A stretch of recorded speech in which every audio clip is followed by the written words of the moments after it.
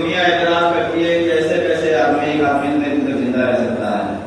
سب دلیلیں موجود ہیں اور ایک زمانہ ایسا آئے گا. امام فرماتے ہیں الحمدللہ ہمارا جذبہ ایمانی بہت قوی ہے. ہمارے یہاں کوئی مشکل آنے والی نہیں ہے. روایتوں کے جملے ہیں کہ زمانہ ایسا آئے گا کہ لوگ یہ کہنا شروع کر دیں گے آپ مہدی آنے والے نہیں ہیں, کوئی امام آنے والا نہیں ہے. یہ سب ایسے ہی ہے.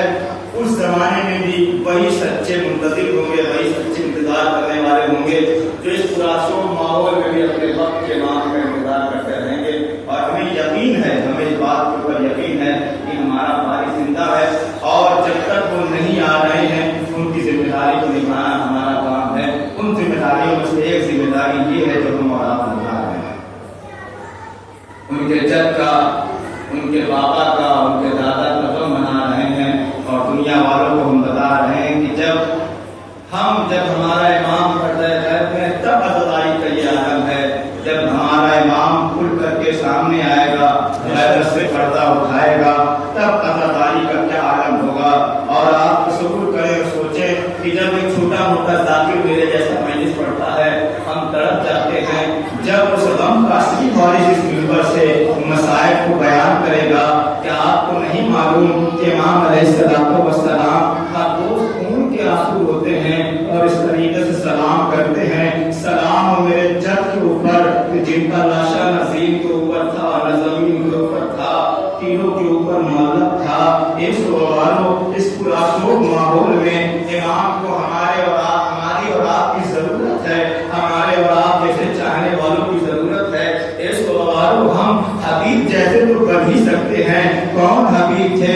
حسین نے ایسے مقام پہ, ایسے موقع پہ حبیب کو بلایا دنیا میں جہاں تمام مسلمان حسین کو تنہا چھوڑے جا رہے تھے.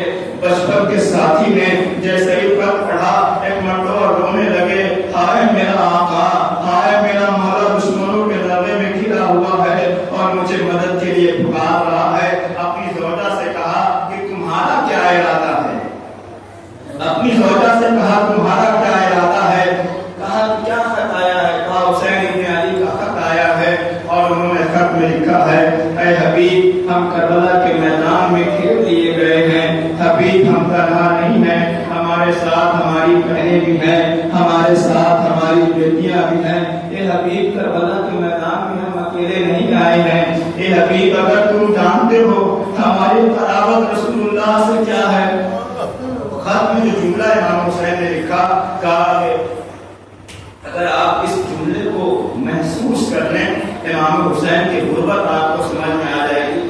آپ دیکھیں کہ کب آدمی حوالہ دیتا ہے اپنی غربت کا, کب حوالہ دیتا ہے. امام حسین نے خط میں لکھا سلام ہو حسین ابن علی کی طرف سے حبیب ابن مظاہر کے لیے کہ جو عالم فقیہ ہیں, رجل فقیہ ہیں. اور اس کے بعد کا حبیب تم جانتے ہو کہ ہماری نسبت رسول اللہ سے کیا ہے. یہ بات یہ آپ کیوں کہہ رہے ہیں. کہا حبیب تمہیں یاد دلا رہا ہوں دنیا ہماری نسبت کو بھول گئی ہے. دنیا بھول گئی ہے کہ ہم نواسہ رسول ہیں. دنیا بھول گئی ہے کہ زینب رسول کی بیٹی ہے. دنیا بھول گئی ہے کہ ہم نواسہ رسول ہیں. کہا حبیب تم جانتے ہو کہ ہماری نسبت رسول اللہ سے کیا ہے. اور اس کے بعد کہا حبیب اگر تم ہمارے لیے قربانی دو گے تو اس کی جگہ تمہیں محشر میں میرے نانا رسول خدا دیں گے. اے میرے مولا حبیب سے ایسی باتیں کہہ رہے ہیں. کہا میں حبیب کے لیے نہیں کہہ رہا ہوں, یہ امت کے لیے کہہ رہا ہوں کہ مجھے اپنا نہ چھوڑے. جزاکم اللہ. خدا کوئی بندہ ہے سوائے بندے مظلوم کربلا کے. اور ذاکرین پڑھتے ہیں اس خط میں ایک جملے کا اور اضافہ کیا گیا تھا کہ جب امام حسین نے خط لکھ کے تمام کر دیا, ایک مرتبہ شہزادی زینب قریب آئیں اور آنے کے بعد کہتی ہے بھیا کیا کر رہے ہیں آپ. کہا بھیا کیا اس عالم غربت میں ہمارا کوئی نہیں ہے کیا. یزید کی فوج میں اضافہ ہوتا چلا جا رہا ہے, ہماری مدد کے لیے ایک بھی آدمی نہیں آئے گا, ہم اکیلے یہاں مارے جائیں گے, ہم اکیلے تنہا رہیں گے, بھائی کسی کو تو بلائیے. تو ان کے کہنے پہ امام حسین نے خط لکھا. اس خط میں جناب زینب نے کہا ہے میرے بھیا ایک جملہ میری طرف سے اضافہ کر دینا, اے حبیب آنے میں ذرا جلدی کرنا, کہیں ایسا نہ ہو تمہارے آنے میں